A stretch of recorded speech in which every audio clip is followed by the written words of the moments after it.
واحد يهودي عزم سيدنا علي بن ابي طالب، قال له تتغدى معايا؟ قال له ماشي. فلما جلس علي في بيت اليهودي جاء له بخمر، فقال علي ديني حرم هذا. جاله بخمرة، قال له لا اشربها فالله حرمها. فجاء له بعنب وتمر فاكل. فقال له يا علي عجبت لكم، تحرمون هذه وتحلون هذه وهذه من هذه. انا بقول لك اعبد ربنا كما شرع، الله يعبد كما شرع. وقال وان هذا صراطي مستقيما فاتبعوه ولا تتبعوا السبل فتفرق بكم عن سبيله ذلكم وصاكم به لعلكم تتقون. وبين ان الذي يحيد عن الطريق تتخبطه الشياطين، لا يعيش سعيدا ولا يموت حميدا، لا، عيشته ضنكا لانه اعرض عن ذكر الله عز وجل. ولو كان بصره 6/6 حاد يبعث يوم القيامة اعمى، يبعث اعمى اذا حاد عن الطريق. فيقول العبد رب لم حشرتني اعمى وقد كنت بصيرا، فيقال له كذلك اتتك اياتنا فنسيتها وكذلك اليوم تنسى.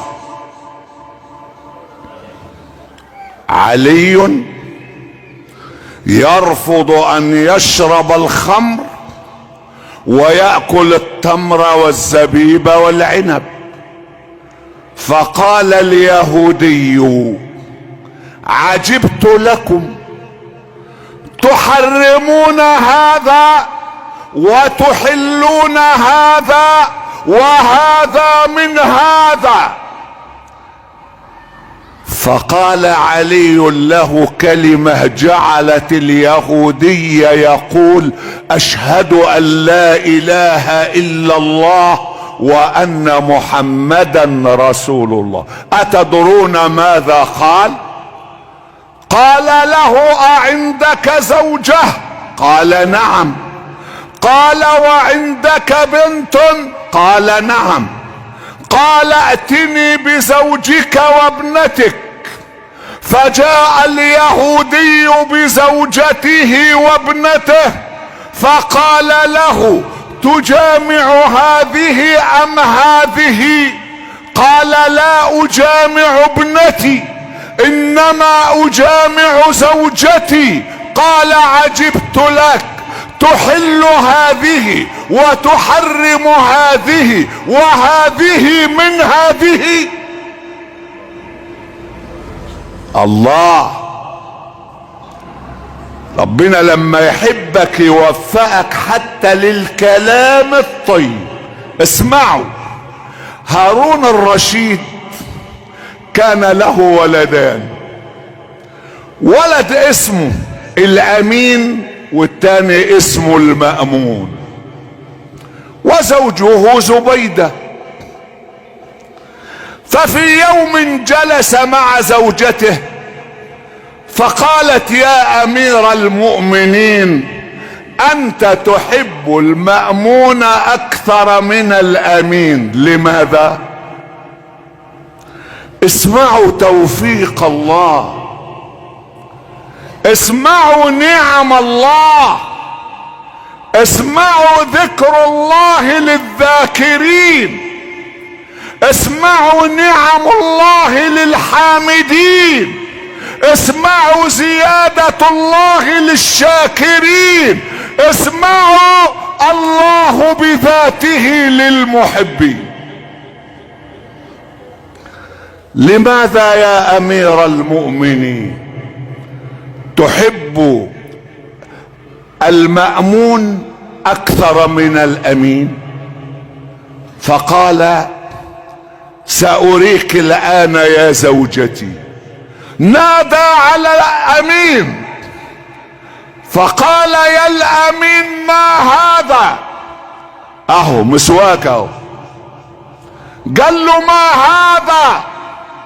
قال: مسواك يا أبتاه.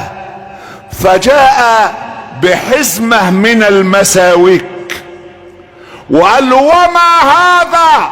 قال: مساويك. قال: اخرج. ثم نادى على المأمون فقال: ما هذا يا مأمون؟ قال: مسواك. فجاء بحزمة من المساويك وقال: ما هذا؟ قال: عكس مساوئك يا امير المؤمنين. مرضاش يقول له مساويك، لان مساويك تعني المساوئ اللي انت بتعملها بينك وبين الله، كلمة لها اكثر من معنى. فقال له: ما هذا؟ قال: مسواك. وجاء بحزمه وقال: ما هذا؟ قال: عكس مساويك، عكس حسناتك، عكس حسناتك يا امير المؤمنين. فانا اريد منك ان تسأل ما المطلوب منك في رمضان. رمضان مش شهر سهرات وضحكات وتمثيليات وحكايات، لا، لابد انك تعمل لك برنامج رمضان. لازم تجيب ورقة وقلم أمة محمد. ولذلك أنا عاوزك تطهر قلبك الأول. ليه؟ لأن الغرض من الصوم التقوى، والتقوى مكانها في القلب. وأقول لك والإيمان مكانه في القلب. وأقول لك والصيام سر بين العبد وربه. بص الجمل، بص الجمل: كتب عليكم الصيام. طب اقفل بقى الآية: لعلكم تتقون. بينهم الصيام. يبقى الصيام جاء بين الإيمان والتقوى، فالتقوى في القلب والايمان في القلب، والصوم سر بينك وبين الله. يا ايها الذين امنوا كتب عليكم الصيام كما كتب على الذين من قبلكم لعلكم تتقون. الهدف من الصيام التقوى، والمتقون يوم القيامة في جوار خالقهم في مقعد صدق عند مليك مقتدر. قبل رمضان صل رحمك، قبل رمضان اعفو عمن ظلمك، قبل رمضان صل من قطعك، قبل رمضان اعط من حرمك. عبد الله، قبل رمضان استغفر ذنبك وتب الى الله. اذا رمضان مش شهر الفوازير. للاسف اول رمضان ما بيعدي يبتدوا يعملوا تمثيليات وضحكات لرمضان اللي جاي، وكل واحد فينا يستقبل رمضان على هواه. تعرف بتوع الكنافة بيستقبلوا رمضان بايه؟ انت عارف بتوع الهدوم والجزم، انت عارف التجار بعضهم انت عارف كل واحد بيستقبل رمضان على هواه. بتاع الكنافة يقول لك ده شهر موسم، اللي عنده دقيق بايظ واللي عنده حاجة مش عاوزها. والله العظيم المفروض في رمضان الناس يلاقوا الاكل في الشارع ما يلاقي اللي ياكله. ده شهر كريم، رمضان كريم، رمضان شهر عطاء، رمضان شهر القرآن، رمضان شهر القيام، رمضان شهر الصيام، رمضان شهر التراويح، رمضان شهر التسابيح. عشان كده عاوزك تعمل لك برنامج اسمه برنامج رمضاني، وانا هعمل برنامج برضه. يا عم الشيخ مصطفى ده التمثيليات حلوة، وايوه اوعى تعلق نفسك بالشاشة والتلفزيون والاذاعة. طب يا عم الشيخ مصطفى نعمل ايه؟ اسمع، انت عاوز تمثيلية كل ليلة؟ طب انا هعمل لك تمثيلية من على المنبر، هعمل لك مسلسل يومي من فوق هذا المنبر اللي هو ايه؟ رمضان 30 ليلة والقرآن 30 جزء. يلا ادي تمثيلية، ادي مسلسل رمضان 30 يوما والقرآن 30 جزءا. الجزء هياخد منك قد ايه؟ جزء قرآن كل ليلة. أمة محمد احرص على كلامي هذا، تعمل لك جزء قرآن. وليه ما يبقوش 2 يا اولادي؟ رمضان الوقت فيه مبارك والله العظيم. سيدنا عثمان كان بيصلي بالقرآن في رمضان في ركعة.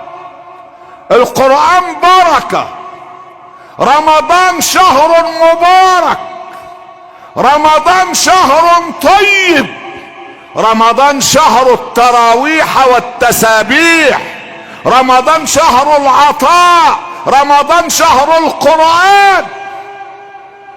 خد بقى الجمل دي، خد الجمل دي واحفظها.